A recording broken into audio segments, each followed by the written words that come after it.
Bismillah. Assalamualaikum warahmatullahi wabarakatuh. Waalaikumsalam warahmatullahi wabarakatuh. Alhamdulillah wassalatu wassalamu ala asrafil anbiya'il mursalin wa ala alihi wa sahbihi ajma'in. Rabbi shrah li sadri wa yassir li amri wahlul 'uqdatam min lisani yafqahu qawli. Alhamdulillah, adik-adik santri yang dirahmati oleh Allah Subhanahu wa taala. Hari ini kita kembali bertatap muka, ya. Coba geser di sana. Terus kasih rapi. Itu juga.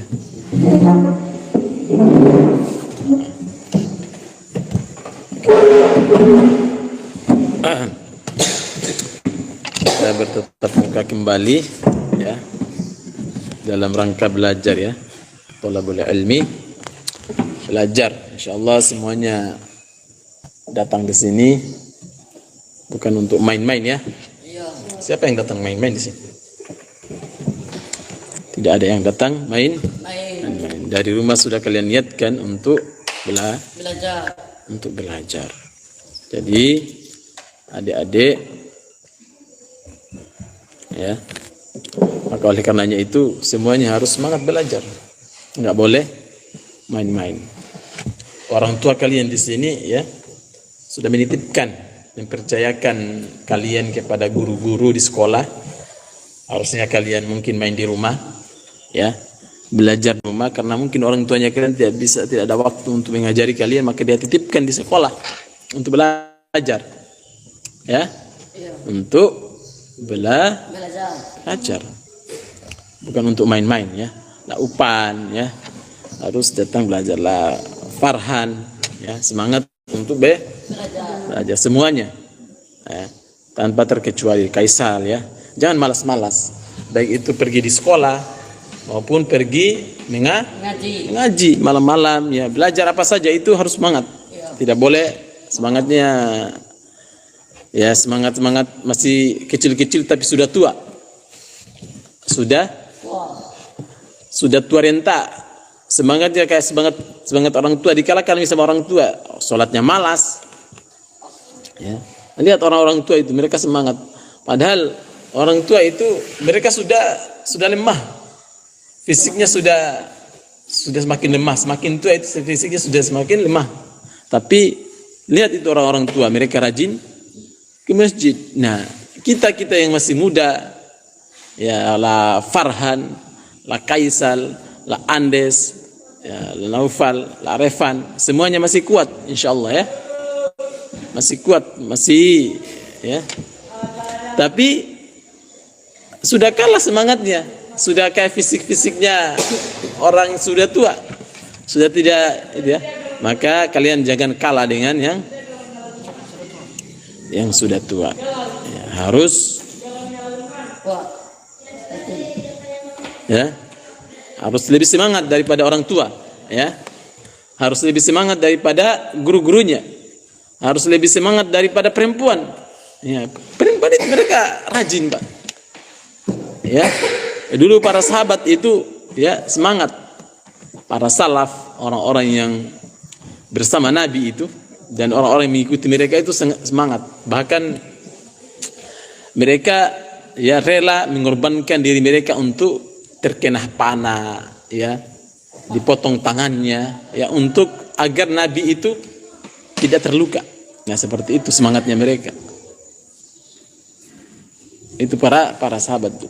Bahkan ada yang rela menjadikan dirinya itu sebagai tameng untuk melindungi Nabi. Dia jadikan anaknya itu sebagai tameng untuk melindungi Nabi. Ketika anak panah itu, ya, dalam perang itu berdatangan, ya, meluncur ke arah kaum muslimin, ya. Nah, seperti itu mereka rela, ya. Nah, kalian, ya, bahkan ada anak muda masih remaja mereka, ya, masih remaja, ya, masih remaja, kemudian berdua ini bersaudara, itu masih remaja seperti itu. Dikatakan itu pedang yang mereka bawa itu lebih panjang pedangnya lebih berat sohoi pedang. Ya, pedang di perang ini. Kalau bukan di perang Badar, di perang Uhud. Jadi kisahkan ada 2 orang pemuda, ya remaja, bukan pemuda ya, remaja. Ya, seperti kalian. Ya, dalam perang itu mereka kayak sembunyi-sembunyi dan bertanya kepada salah seorang sahabat, di mana orang yang paling membenci Nabi? Dan di mana orang-orang di antara kaum musuh-musuhnya kita ini atau orang-orang kafir ini, di mana orang yang paling membenci Nabi, yang mau membunuh Nabi? Ditunjukkan, itu dia. Abu Jahal. Abu Jahal. Tunjukkan itu. Abu Jahal. Kalau bukan Abu Jahal, pokoknya ada ya, ditunjukkan itu salah seorang kafir yang paling memusuhi Nabi. Kemudian 2 orang ini mendatangi itu untuk membunuh orang itu. Nah, pada saat itu ya namanya anak-anak masih remaja, dia datangi orang tua yang sudah ya mahir dalam ilmu perang ya, pedang semuanya. Ya. Pada saat itu ya dipandang enteng tuh. Lalu kemudian satu orang yaitu terpotong tangan, terkena pedang, ya terkena pedang, terpotong tangannya. Bagaimana dia terus tinggal terpotong tangannya yang ya tinggal kulit yang tersambung, tulangnya sudah terpotong, tinggal kulitnya, tinggal dagingnya dengan kulitnya yang tersambung. Bagaimana itu, bagaimana reaksinya itu? Dia tidak menangis, dia ambil itu tangannya, baru dia yang terpotong itu baru dia kayak itu, dia injak, baru dia tarik sampai seperti itu. Itu anak-anak muda seperti kalian ini. Ya, anak remaja aja. Dia ambil tangannya yang sudah terpotong itu, baru dia injak.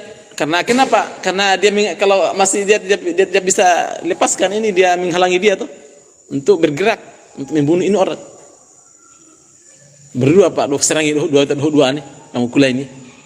Pemuda Pak, orang tua yang masih kuat. Mereka kasihan masih remaja tuh, tapi semangatnya itu sampai mereka bunuh itu orang tua, tapi mereka juga meninggal. Paham tuh? Nah, seperti itu semangatnya anak-anak muda dulu, mereka berjihad di jalan Allah, ya. Nah, kalian sekarang jihadnya bukan berperang. Siapa jihadnya berperang di sini? Yang ambil parang, bertempur dengan orang-orang kafir. Tidak ada tuh? Tidak ada jihadnya kita sekarang. Nah, dan jihadnya sekarang kita itu adalah belajar, ya.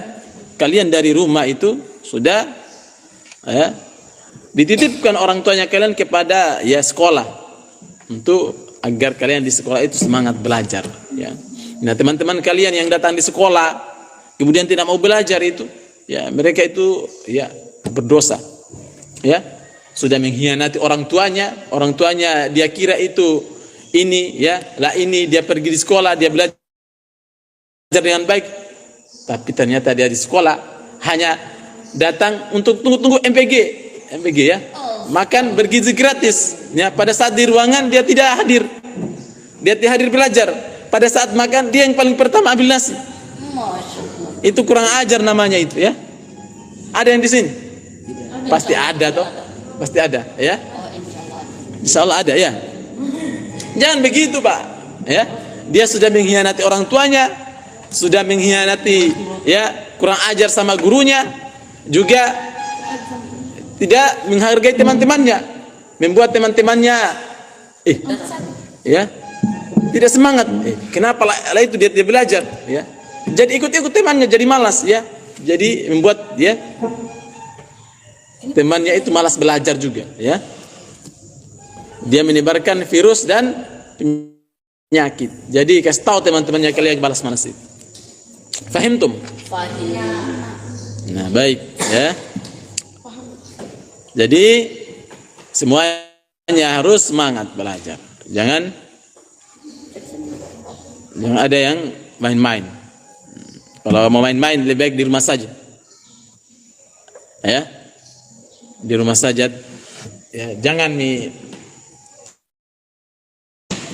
datang di sekolah, ya. Kalau mau main-main lebih baik di rumah saja. Sekarang kita akan belajar tentang ya sejarah perkembangan riba. Karena kemarin itu kita sudah tahu itu apa itu riba, ya. Paham tum? Tahu? Kalian kan sudah tahu riba, ya kan? Iya. Sudah tahu riba. Sudah tahu tentang riba. Apa itu riba? Kita murojaah dulu. Apa itu riba? Karena kemarin kalian sudah belajar tentang riba. Nah, sekarang hari ini temanya adalah sejarah perkembangan riba. Kita gali itu sejarahnya itu, bagaimana dia berkembang itu riba. Dan saya akan tanya terlebih dahulu, apa itu riba yang kalian paham? La Revan, apa itu riba, Revan?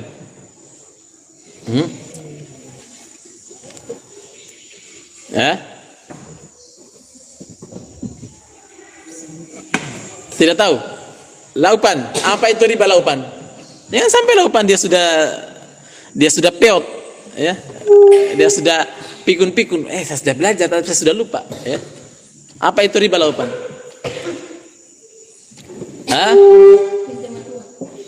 Pinjaman uang apa? Kalau pinjaman uang itu orang ngutang, ya, bukan riba. Pinjaman utang apa?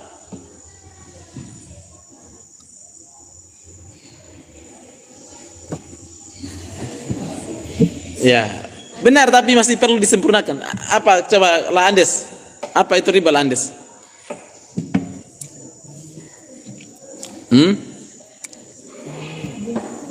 Tidak tahu?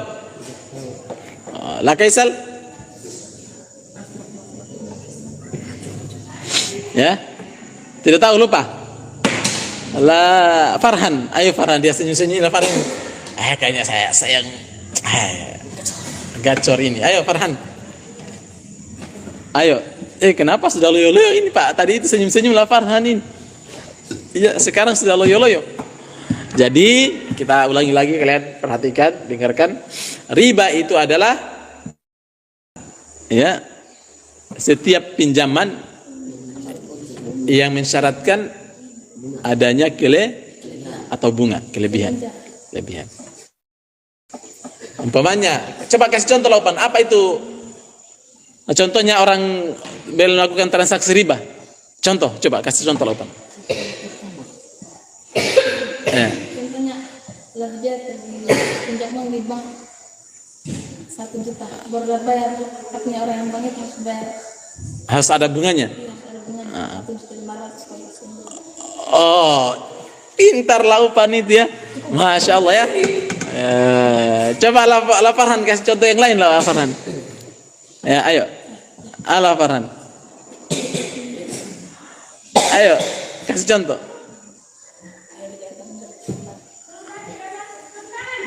Tidak apa-apa, kasih contoh saja, berani berbicara. Kalian ini nanti akan pada masa ya akan datang waktunya itu kalian akan berbicara, disuruh berbicara. Mau tidak mau kalian harus berbicara. Ayo La Farhan. Ya, makanya saya ajari sekarang supaya kalian bisa berbicara. Saya itu pengen kalian berani berbicara meskipun salah tidak apa-apa. Ayo, tidak dimarahi di sini, kita sama-sama belajar ini. Ayo La Farhan.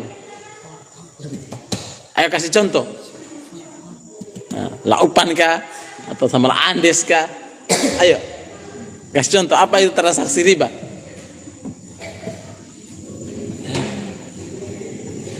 Ayo. Tidak bisa? Kalau begitu La Revan, ayo kasih contoh itu transaksi riba La Revan. Laupan yang minta. Dia minta atau dia apa? Pinjam uang di La Andes 5.000. Terus? Dia bilang Andes besok bayar 7.000 atau tidak 10.000. Ya. Bisa saya kasih utang. Tapi syaratnya nanti kamu bayar minggu depan atau besok harus 7.000. Ribanya ada berapa? Pak Guru. Ada berapa ribanya di situ? Ada 3.000. Apa? 3.000. Agak ada 2.000. Kan dia pinjam uang 5.000. La Andes dia pinjam uang sama La Revan 5.000. Dia bilang La Revan, bisa saya kasih pinjam uang 5.000. Kapan kamu bayar? Minggu depan. Nanti kalau ada uang jajan minggu depan saya kasih. Kalau begitu, ya bisa saya kasih pinjam. Tapi nanti minggu depan bayar 7.000 ya. Nah, 2.000-nya itu adalah riba. Nah. Faham Tom? Fahim ya. Pak Guru, Ya. ya gimana kalau Opan udah pinjam uang bila ada 5.000, baru Opan udah bicara mau nanti dia bayar minggu depan dia bayar 10.000, Itu riba juga. Jadi riba itu kullu qardin jarra manfaatan fahuwa riba. Setiap pinjaman yang mensyaratkan, yang harus dia syaratkan itu harus bayar, ya, ada manfaat, ada kelebihan, maka dia disebut riba. Baik itu yang mensyaratkan, itu yang mengutang maupun yang memberi utang. Seperti contohnya, baik itu yang tidak apa-apa, saya pinjam dulu uang 5.000, nanti minggu depan saya bayar 10.000. Itu meskipun yang datang mengutang yang mensyaratkan, itu tetap riba. Dia syaratkan di awal. boleh dia tidak bayar apa? Baik ataupun yang bicara yang memberi utang, ya bisa saya kasih pinjam tapi nanti minggu depan bayar 10.000. Nah, itu namanya riba. Baik yang berbicara itu yang utang maupun yang memberi utang sama saja. Jadi dua-dua itu dapat riba. Iya, dua-duanya dapat riba. Ya, yang mengutang kena riba, ya, kena dosa riba semuanya sama, ya. Sawaun, mereka itu sama saja, ya. Atau yang mencatat, ya, umpamanya La Andis pada saat La Farhan pada saat itu sudah jadi tajir, sudah jadi orang kaya di Paria, ya. Bergedung-gedung duitnya dia simpan, ya. Dia angkatlah karyawan yang mencatat. Kalau ada yang datang mengutang, umpamanya La Andis dia catat, atau masyarakat yang mengutang dia catat karyawannya. Yang catat itu juga berdosa tetap, ya, sama, ya, dilaknat, ya, dapat dosanya, dosa ribanya, ya. Dosa riba apa seringan-ringannya? Menzinai ibu kandungan sendiri. Ya, sama dengan menzinai bukan sendiri dosa riba itu, ya. Seringan-ringannya dosa riba sama dengan menzinai ibu kandung sendiri. Itu disebutkan dalam riwayat hadis, ya.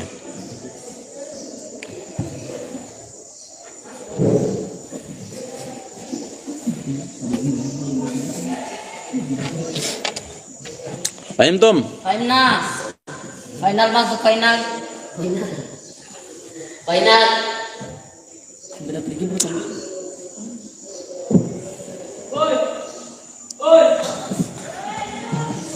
Nah, dan riba ini sudah tumbuh subur dari zaman ke zaman, dari zaman dahulu tuh sudah ada riba dari zamannya tradisi Romawi, ya, sebelum muncul Indonesia ini, ya, itu sudah ada istilah riba, sudah menjadi tradisi yang sudah tumbuh subur di kalangan masyarakat luas Romawi waktu itu, ya, dan serta sudah menjadi kebiasaannya orang-orang kalau sudah memberi utang.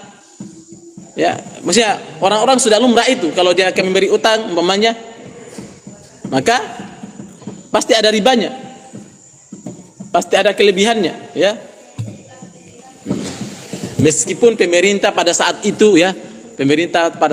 tidak mengizinkan atau melarang praktek riba ini, tidak boleh itu, ya, memanfaatkan kesempatan atau kesusahan orang lain. Tidak punya uang, dia datang minta bantuan untuk diberi utang, kemudian dimanfaatkan, jadikan bisnis, ya, tidak boleh begitu.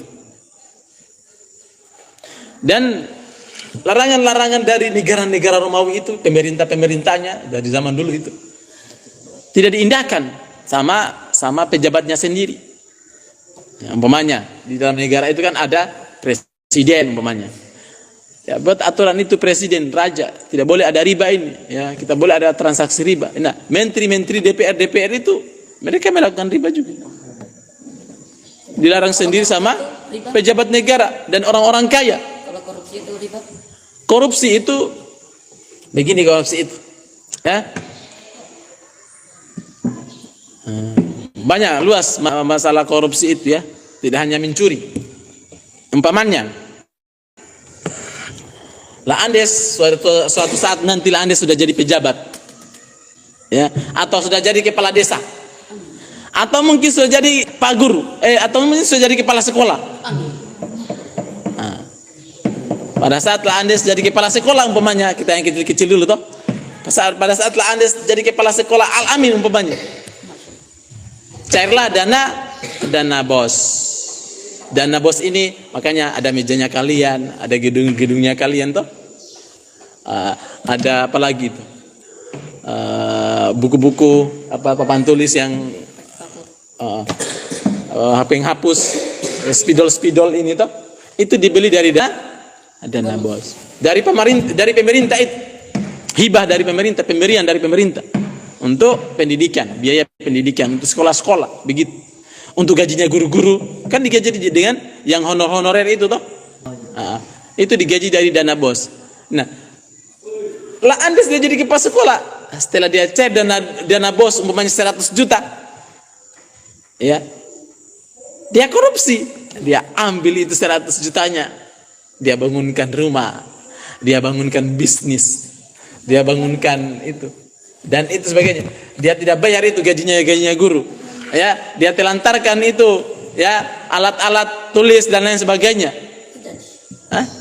Itu namanya korupsi. Atau mungkin, nah setelah dia cari itu dana bosnya, dialihkan untuk dia bangun jalan, ya, apa yang dia bangun jalan di masyarakat, itu namanya korupsi, penyalahgunaan dana. Harusnya dananya itu untuk sekolah, dialihkan ke tempat lain.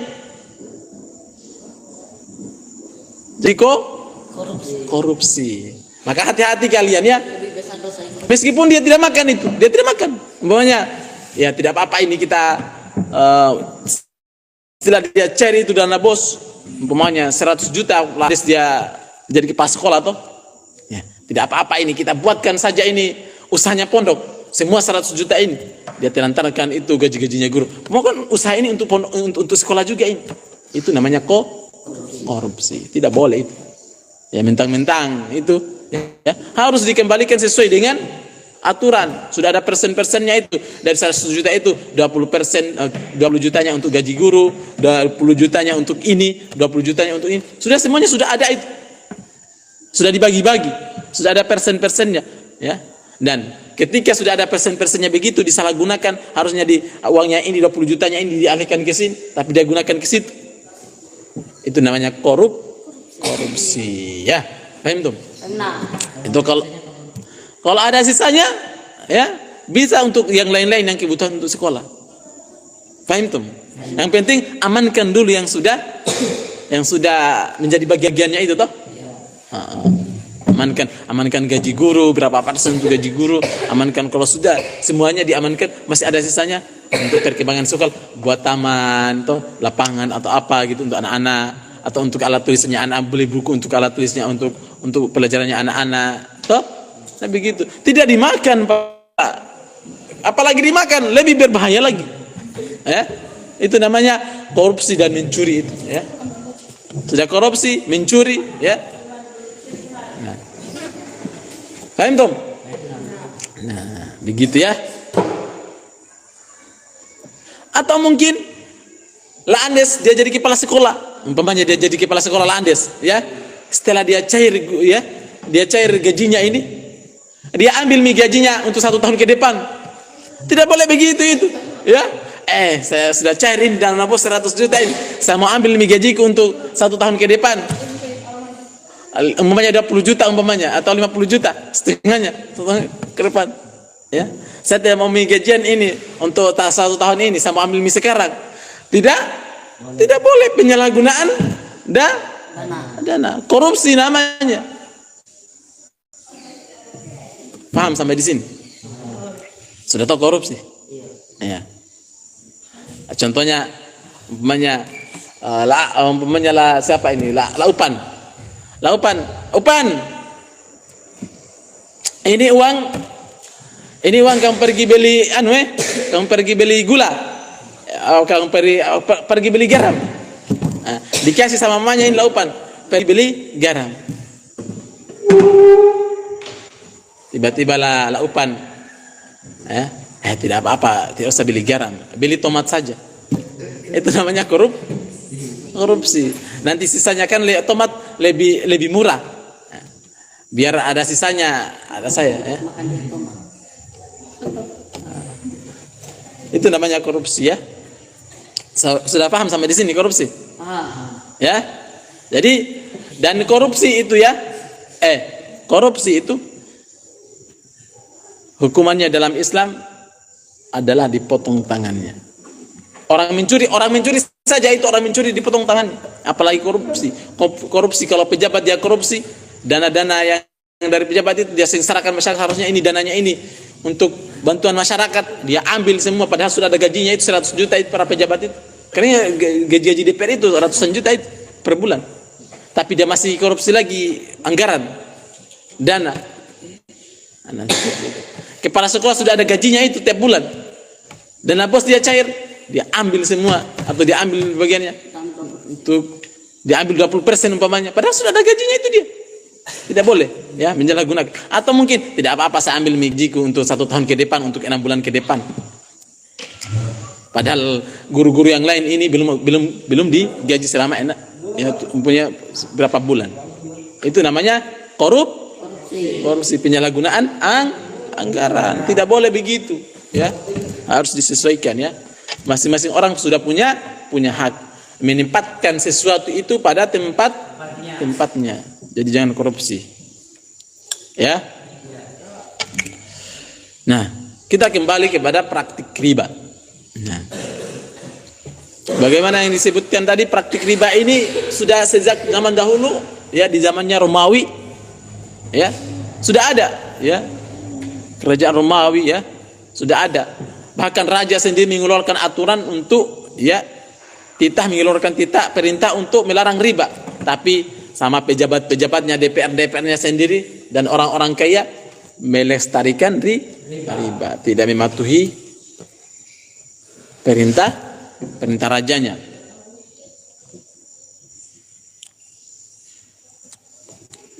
Sehingga pada akhirnya riba ini pun tumbuh subur dan menyebabkan kerusakan luar biasa terhadap Imperium Romawi, kerajaan Romawi waktu itu. Sampai dia seperti itu.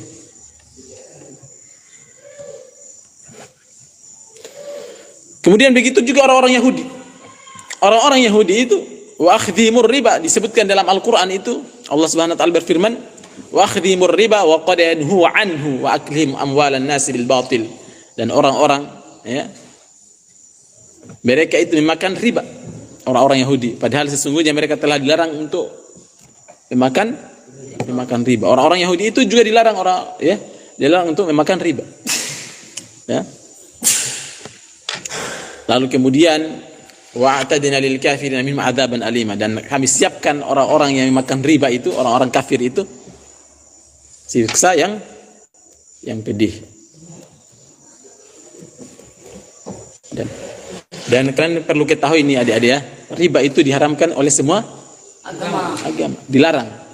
Baik itu Kristen, Yahudi, ya Nasrani, Yahudi, ya Katolik ya, termasuk semuanya mengharamkan riba. Ya. Saking buruknya itu riba. Ya, saking buruknya itu riba, mempengaruhi ekonomi, ya, menghancurkan ekonomi. Ya.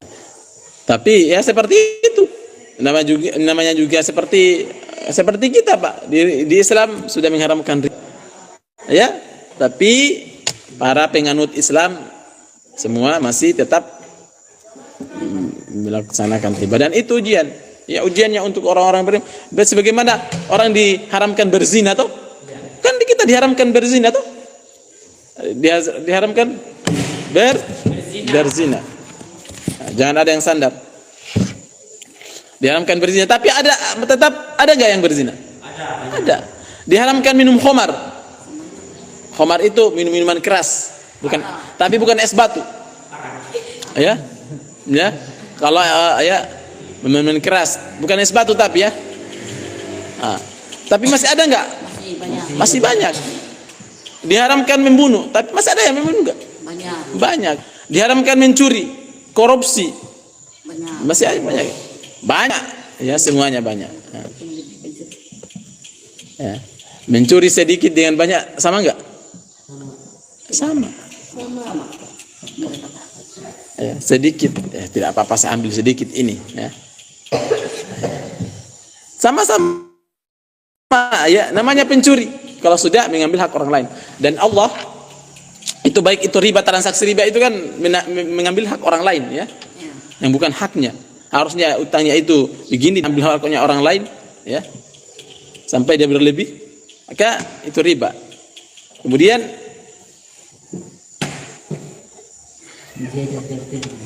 itu yang dilarang, ya, mengambil hak orang lain yang seperti itu. Dan itu siksanya sangat keras. Ya, dampak riba terhadap ekonomi. Ya, yang meningkatnya harga komoditas dan jasa.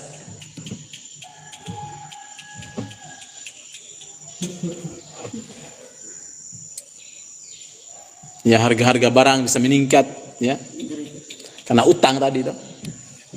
Ya. Nah, seperti itu. Bagaimana ini sama bayar utangku ini ketika lah umpamanya lah Andes dia utang dan Andes ini pedagang dia pinjam di bank, ya, dia bayar utang ribanya, utangnya itu, ya. Bagaimana supaya cepat ini baru dia jadikan bisnis ini, Pak? Bagaimana supaya cepat ini, supaya cepat dia kembali ini utangku ini, ya, dia kasih mahal harganya, dia kasih mahal harga jualannya supaya cepat kembali itu. Begitu tuh? Seperti itu.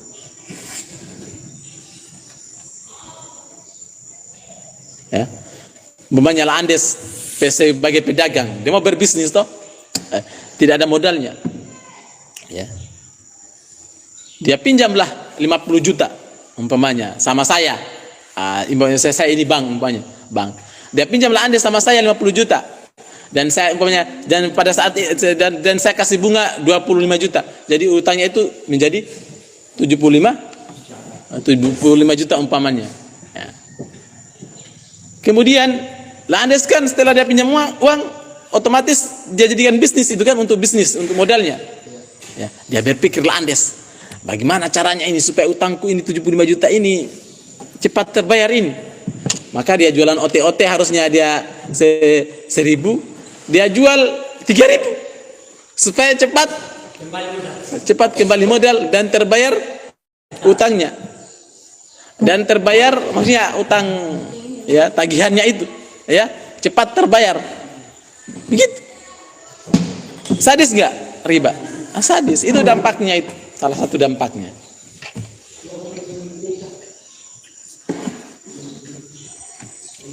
Dan banyak sekali dampak-dampak yang lain. Itu diantara dampak, salah satu dampaknya. Kalau saya jelaskan kalian kayaknya tidak paham. Ya toh? Tapi tak sampai di sini paham? Paham. Ya. Dan dampaknya lagi apa? Ya. Orang-orang yang kaya itu hanya berkumpul di situ-situ saja. Ya. Karena kenapa? Ya. Saya jadi orang kaya, otomatis banyak orang yang pinjam duit sama saya. Dia kasihkan riba, bertambah terus kekayaannya, ya kan? Ya enggak sih? Lah Andes, misalnya saya jadi sudah kaya ini, banyak duitku. Apa tahu lah Farhan dia banyak duitnya. Pada saat itu toh, tano kadudam tuh ini mana? Lah Andes dan lah Kaisal, dia mau pinjam uang. 100 juta, ya, umpamanya lah Kaisal dia pinjam 100 juta, lah Andes 100 juta. Bisa saya kasih pinjam ini. Umpamanya lah Kaisal pada saat waktu itu mau operasi, kalau dia operasi dia meninggal anaknya ini. Dan dia butuh uang 100 juta. Nah, terpaksa, daripada siapa yang mau tega Pak, mau meninggal anaknya atau mau rela menghutang? Nah, dia pinjamlah sama lah Farhan. Bisa saya kasih pinjam 100 juta ini, tapi kamu harus bayar nanti 150 juta. Ya. Sudah dia butuh lah Kaisal, dia untuk koperasi anaknya, disiksa lagi sama utang. Ya.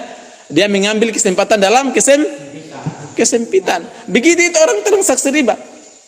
Begitu kalau Anda umpamanya sakit dia mau berobat, ya pinjamlah uang untuk operasi 50 juta. Bisa kasih pinjam 50 juta, tapi bayar 75 juta nanti anunya. Sudah dengan bunganya. Sudah dengan ribanya, ya. Jadi uangnya lah lafaran tambah banyak enggak? Tambah banyak. Dia berkumpul-kumpul saja di situ orang jadi orang kaya dan orang miskin jadi tambah miskin, tambah susah. Nah, begitu dampaknya riba. Orang kaya, jadi makin kaya karena dengan ya. Dengan kalau Farhan dari naik harga rotinya itu Tidak, kalau kasih harga naik roti. Ya, terserah Farhan Pak dia mau jual. Tapi jangan juga ya, mentang-mentang rotimu kamu jual, ya, saya buat sendiri. Saya mau jual begini, tidak ada yang beli itu nanti. Harus sesuaikan dengan harga di pasar. Kalau umpamanya di tetangga-tetangga berapa harga roti? Ya, 10.000, umumnya 10.000, bukan 10.000, umpamanya 1.000 atau 2.000 toh. Sesuaikan dengan harga yang ada di kampung itu, berapa mereka harga jual roti. Tapi kalau kamu jual roti di Papua, kamu sesuaikan dengan harga di Papua. Ya, satu roti umpamanya 5.000, 10.000. Sesuaikan, tidak apa-apa. Tapi umpamanya Farhan dia berdagang di Papua, umpamanya dia jual roti 10.000, dia sudah terbiasa dia jual roti di Papua 10.000, umpamanya 20.000 lah, 20.000 satu roti. Pas dia turun di sini dia jual 20.000 rotinya, tidak laku itu. Tidak laku, karena masih banyak roti yang lebih murah. Nah, tidak laku, jadi basi rotinya Farhan. Tidak laku. Lebih murah lagi. Banyak yang lebih murah. Orang yang beli di sini 20.000, ya, bisa 10 roti toh? 10 roti. Di Farhan masih satu roti 20.000. Rugi kita, Pak. Ya, jadi adatnya menjual itu disebutkan para ulama tidak boleh mengambil di atas 3 kali lipatnya. Umpamanya, contoh, kamu beli ini masker. Kamu beli masker ini, umpamanya kan kalau orang yang berdagang itu kan dia beli di toko toh, dia beli masker. Harga umpamanya satu kotak masker itu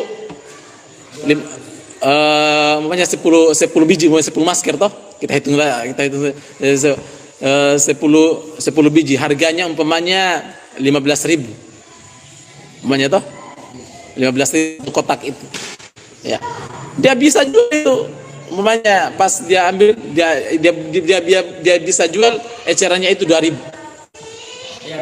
bisa begitu, untung 5.000. Nah seperti itu tuh orang-orang yang jualan itu tuh. Tapi kalau dia jual umpamanya dia beli ya 15.000, dia jual 10.000 satu masker, itu sudah keterlaluan itu, Pak. Itu namanya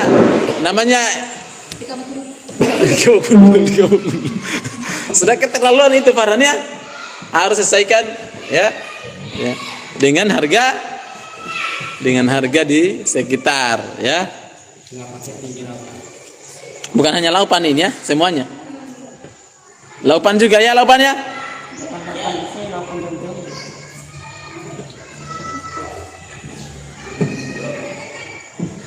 Ya. Bagaimana itu dampak secara ekonominya toh? Saya hanya kasihkan 2 saja. Apa yang tadi? Harga barang bisa naik. Kemudian juga orang-orang kaya hanya itu saja. Orang kaya tambah kaya, orang miskin tambah miskin dan tambah susah. Itu dampaknya riba itu.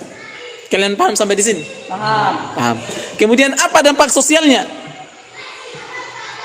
Dampak sosialnya pertama, terjangkitnya penyakit jiwa. Orang jadi banyak utangnya, jadi banyak orang gila. Iya, ya kan? Banyak gila. Iya enggak? Iya, banyak. Ya. Banyak itu orang ya.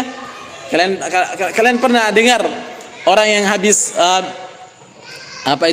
yang habis calon DPR atau calon bupati, dia jadi gila karena dia utang itu, ya toh? Dia utang kemana-mana untuk mencalonkan itu, dan ternyata tidak terpilih, jadi banyak utangnya, jadi gila nih. Ada bahkan yang hampir bunuh, yang bunuh diri. Paham Tom? Fahimna. Ya.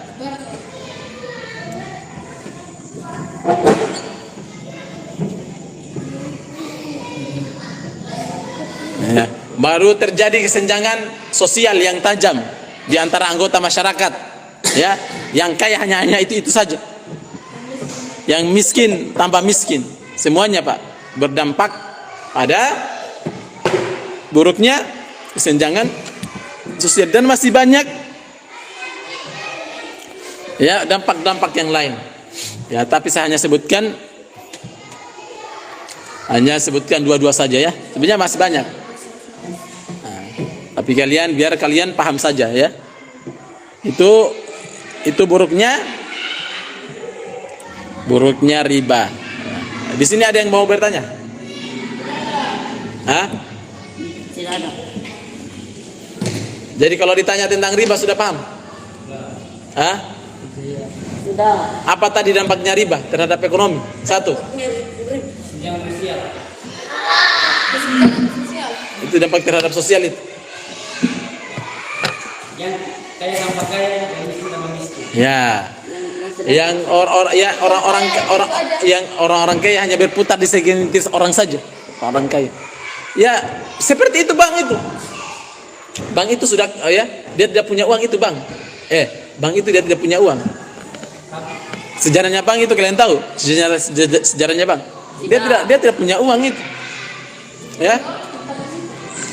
Sejarahnya Bang itu kan orang dulu kan punya emas. Punya emas orang. Tidak pakai uang kertas. Tidak pakai uang kertas. Nah, kan orang dulu kan susah bawa emas toh, rawan diculik, rawan pokoknya rawan lah. Koin-koin itu menyusahkan, beda dengan kertas toh, enteng dibawa-bawa. Nah, dia datanglah pelopor bank itu, dia berpikir bagaimana ini supaya dia himpun ini semua emas, dia gantikan dengan kertas, ya. Jadi orang dia store emasnya, baru dia keluarkan sertifikat bahwasanya memang dia alaan ini ada emasnya. Ada emasnya sebesar ini. Jadi dia belanja itu tinggal pakai itu saja. Lalu kemudian kan dia buat lama kelamaan jadilah uang kertas. Uang kertas itu kalian kira ya sebagai bentuk alat untuk membeli ya. Ya. Baru dia kumpulkan itu uang sekarang. Dia kan bank itu dia kumpulkan tabungan dari masyarakat. Siapa di sini yang ada tabungannya? Semuanya ada tabungannya. Masyarakat hampir semua ada tabungannya. Dikumpulkanlah ke bank. Bank punya banyak duit dari masyarakat. Orang yang datang meminjam pakaikan uang itu. Meminjam uang, umpamanya lah salah, dia mau pergi pinjam uang 10 juta. Dia kasihkanlah uang 100 juta itu dengan bunganya 150 juta umpamanya dari uang masyarakat itu. Kamu harus kembalikan itu uang ya, karena itu bukan uangnya kita, uangnya masyarakat. Harus kembalikan. Dia jadikan bisnis itu. Mencuri dimanapun itu tidak boleh ya. Apalagi roti Pak ya. Nah seperti itu. Kalian kira bank itu ada uangnya? Tidak ada uangnya. Yang punya itu uang itu adalah masyarakat yang punya uang. Bank itu tidak ada uangnya itu. Ya, dia hanya menghimpun uang saja. Lalu kemudian menyalurkan, ya, seperti itu. Fahimtum sampai di sini? Seperti itu. Dan dia mengambil keuntungan dari masyarakat. Dia himpun uang dari masyarakat, dia ambil keuntungan dari masyarakat. Itu licik nggak? Licik sekali kan? Licik sekali itu. Ya. Dan kata Nabi sallallahu alaihi wasallam, "Idza tabaya'tum bil 'inah wa akhadhtum adnab al baqar wa raditum biz za'r wa taraktumul jihad, sallallahu alaikum zullan." Ya, jika kalian ya berbisnis berjual beli dengan sistem ribawi, ya al-'inah, Wa khadtum abnabal bakar, dan kalian lebih cenderung memegang-megang pantat ternak kalian, ekornya, ya. Lebih cenderung memegang ekor sapi atau pantat sapi. Kenapa? Ya. Uraditum bizarri, dan kalian lebih condong hanya sibuk saja defome, berkebun.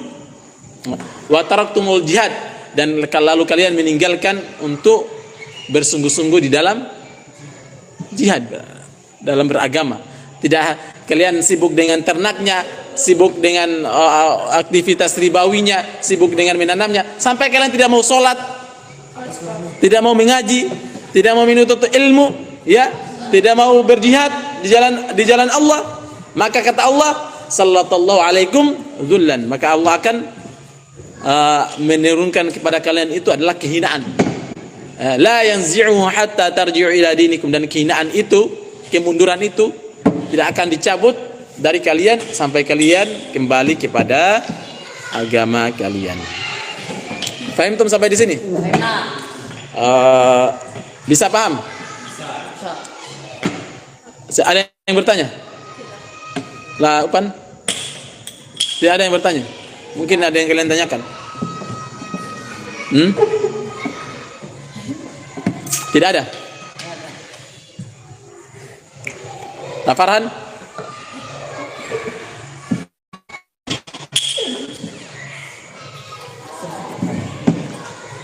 Siapa yang hadirin? Kelas 8, kelas 9? 4 orang. Kelas 8, 2 orang. Kelas 7 memang bukan jam saya, toh? Jam kedua. Ya kan? Oke, baik.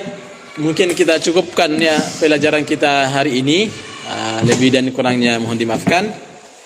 Saya akhiri dengan mengucapkan subhanakallahumma bihamdik, asyhadu an la ilaha illa anta, astaghfiruka wa atubu ilaik.